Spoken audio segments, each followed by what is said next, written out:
Quên đi thắng, thua, hành trang tinh thần của một trader thực thụ. Bạn đã bao giờ thua lỗ trong trading chưa? Nếu có, hãy quên nó đi. Nghe có vẻ nghịch lý, nhưng điều này lại là một trong những nguyên tắc sống còn trong thế giới tài chính đầy khốc liệt này. Thế còn, bạn đã từng thắng chưa? Nếu có, hãy quên nó còn nhanh hơn nữa. Trading không phải là nơi để bạn nuôi dưỡng cảm xúc. Nó không phải là một sân chơi cảm xúc nơi bạn có thể ngồi tiếc nuối những lệnh thua hoặc ngây ngất với những lệnh thắng. Nó là một cuộc chiến thực sự, nơi mỗi giây trôi qua đều có thể là khoảnh khắc quyết định giữa việc sống sót hay bị nuốt chửng. Trading, một cuộc chơi không cảm xúc. Nhiều người mới bước vào thị trường với tâm thế phấn khởi, đầy nhiệt huyết. Họ mong muốn đổi đời, tự do tài chính, hoặc chí ít là có thêm một nguồn thu nhập. Nhưng chỉ sau vài tuần, thậm chí chỉ sau vài lệnh, họ đã rơi vào trạng thái hoang mang, nghi ngờ bản thân và dằn vặt vì những khoản lỗ không mong muốn. Nhưng hãy nhớ rằng, trading là một nghề va chạm và không ai bước vào đây mà không từng nếm mùi thất bại. Những vết thương bạn nhận được sau mỗi lệnh lỗ là điều không thể tránh khỏi. Nhưng điều quan trọng là bạn có vượt qua được nó không? Hay bạn để chúng đeo bám mình, làm lung lay chiến lược, bóp méo tư duy và giết chết sự tự tin? Một trader thực thụ không có thời gian để liếm vết thương lòng. Họ không ngồi tiếc nuối quá khứ hay mãi vuốt ve cái tôi tổn thương. Họ hành động, họ đi tiếp và họ tiến hóa sau mỗi sai lầm. Thắng hay thua, tất cả chỉ là một phần của chu trình. Hãy thử nhìn lại lịch sử của những trader thành công nhất thế giới. Bạn sẽ nhận thấy rằng chẳng ai trong số họ là người thắng liên tục. Họ cũng từng thua, thậm chí thua rất đau, nhưng điều khiến họ khác biệt là họ không để thua lấn át tâm trí mình. Và kỳ lạ thay, những người thành công nhất thường cũng là người quên chiến thắng nhanh nhất. Vì sao vậy? Bởi vì khi bạn để cảm giác mình giỏi, mình đúng, mình bất bại xâm chiếm tâm trí, bạn bắt đầu mất kỷ luật. Bạn vào lệnh không theo chiến lược, bạn đánh lớn hơn vì nghĩ mình đã đúng trước đó, bạn đánh liều hơn vì đang ăn dây. Và bạn sẽ sớm nhận ra chính sự tự mãn sau chiến thắng đã dẫn bạn đến thất bại kế tiếp. Thua không khiến bạn mất tất cả, nhưng kiêu ngạo sau chiến thắng thì có thể. Tiền ra, tiền vào. Quy luật bất biến của nghề. Bạn cần hiểu một điều rõ ràng. Trading là nghề, không phải một trò may rủi.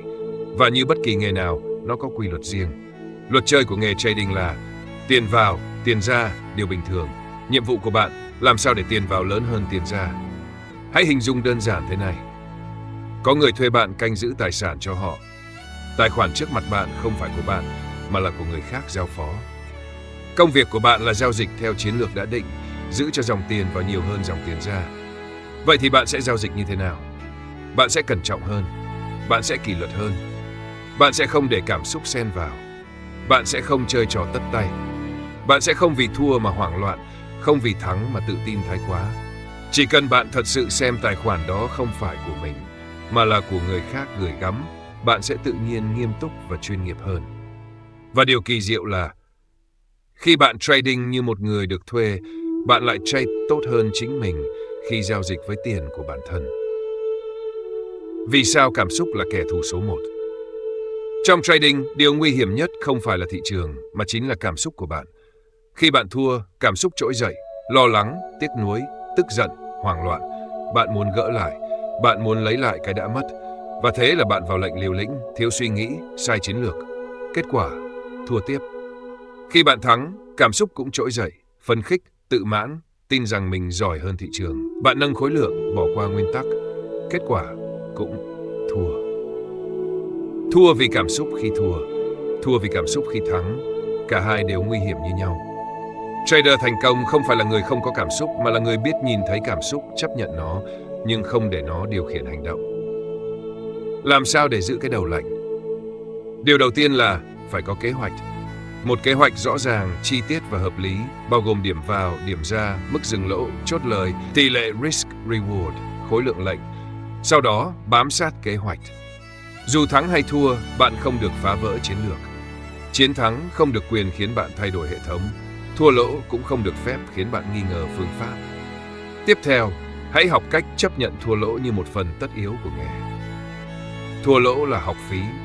Hãy trả nó một cách xứng đáng, rồi rút ra bài học để lần sau làm tốt hơn. Cuối cùng, Hãy nghỉ ngơi khi cần thiết. Đừng giao dịch khi tâm trạng không ổn định. Đừng ép mình trade chỉ vì phải kiếm lại số vừa mất. Hãy rút lui, quan sát thị trường như một khán giả, đợi đến khi tâm trí bạn trở lại trạng thái cân bằng. Cốt lõi của một trader giỏi là gì? Không phải là người thắng nhiều lệnh nhất, không phải là người kiếm được nhiều tiền nhất, mà là người còn lại cuối cùng trong cuộc chơi. Người đó có thể thắng, rồi thua, rồi thắng lại. Nhưng họ không bao giờ bị đẩy ra khỏi sân chơi vì một cú sốc tâm lý hay một lệnh điên rồ phá hủy tài khoản. Họ sống sót, họ học hỏi và họ tiếp tục đi. Họ không xem mỗi lệnh là tất cả. Họ hiểu rằng mỗi trade chỉ là một phần nhỏ trong cả chuỗi hành trình dài phía trước. Hãy trade như một chiến binh, không phải một con bạc. Nếu bạn thật sự muốn đi lâu dài trong thị trường này, bạn phải học cách tách mình ra khỏi kết quả ngắn hạn. Lỗ, ghi nhận, học, bỏ qua. Lời, ghi nhận, học, bỏ qua nhanh hơn nữa. Cảm xúc, nhận diện, kiểm soát, đừng để dẫn dắt. Hãy xem bạn là một người lính đang chiến đấu trên một chiến trường. Mỗi trận đánh có thể thắng hoặc thua, nhưng điều quan trọng là bạn còn nguyên vẹn để bước vào trận đánh tiếp theo. Trading không dành cho những trái tim yếu mềm, nhưng nó luôn dành phần thưởng xứng đáng cho những người giữ được cái đầu lạnh, trái tim vững và đôi mắt tinh anh. Hãy là một trong số đó.